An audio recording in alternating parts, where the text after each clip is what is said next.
Eto na nga, tikman na natin ang ramen na napakasarap. Dito lang yan sa Parañaque.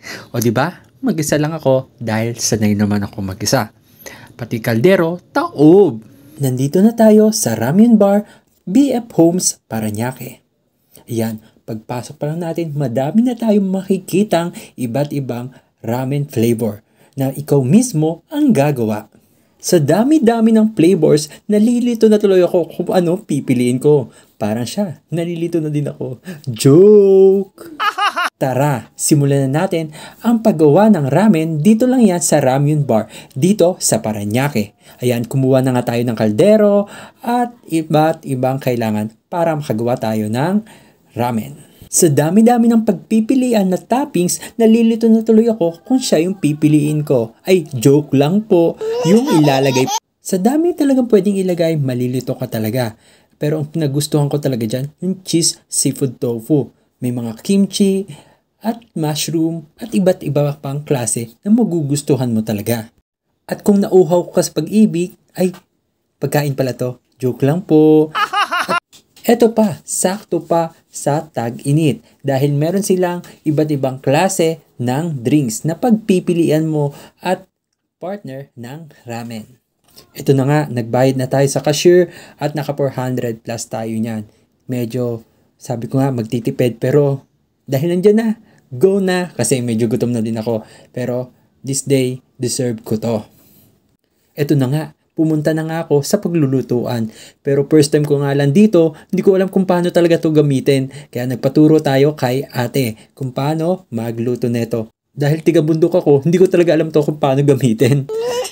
Yan, sisimulan ko na siya talagang mahalin. Ay, sisimulan ko na pala kung paano magluto ng ramen. Tara, this is it. Simulan na natin! At ang saya-saya pala magluto ng ramen kasi first time ko lang to. Mix-mix lang, mekus-mekus. Alam nyo ba, madami din palang celebrity ang pumunta dito at kumain. Kaya nainganyo talaga ako pumunta dito sa Ramen Bar. Yung place nila, ang ganda, malinis, at habang kumakain ka dito, pwede ka manood dito sa malaking screen nila ng TV. Kaya may experience mo talaga na nasa Korea ka. At habang kumakain ka, pwede mo pang mapanood ang Korean idol mo. Grabe, ang dami na din palang kumain dito ng mga celebrity dito sa Ramen Bar. Ayan o. May kita nyo sa likod ko, di ba? Medyo pangiti-ngiti tayo dyan. At natatakam na nga ako habang tong hinahalo ko tong ramen kasi excited na talaga ako tikman to. Kaya habang inaantay natin siya, kanina ay nag-iikot-ikot muna ako dito sa loob kasi malilibang ka talaga. Di ba? Yung place pala nila, yung... Ito na nga, naluluto na ang ramen natin. Yan, nilagyan ko na yung cheese kasi itong lalo magpapakreamy sa ating ramen. Diba? Ayan, nakaset na tayo sa table at nilalagay na natin yung ating drinks. Ayan, pangiting-ngiti na ako dyan. Ganito pala ang pakiramdam pag mag-isa ka lang kumakain kasi hindi mo namamalayan yung pagkain mo paubos na. Kaya yung drinks ko, pa-cold na din. Parang siya. Grabe, ang creamy talaga ng ramen at ang bango-bango pa. Kaya sa mga gustong pumunta, punta na kayo dito. Dito lang yan sa Parañaque. O, diba? Excited na ako tikman. Tara! O, ano pang iniintay mo? Alam mo mag-isa ka, kumain ka na dahil wala ka mang inaantay dahil may mahal na siyang iba.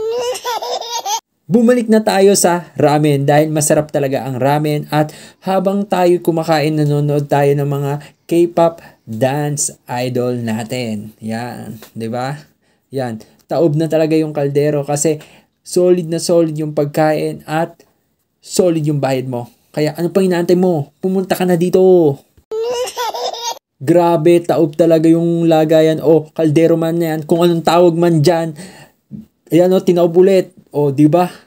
Ang sarap talaga kasi ng ramen at masasolid mo ang pagpunta dito kasi first time ko lang talaga tumikim ng gantong ramen na nasait ko talaga yung buong kaldero niya. O, inulit-ulit, hindi pa talaga nakontento. Sinaid talaga!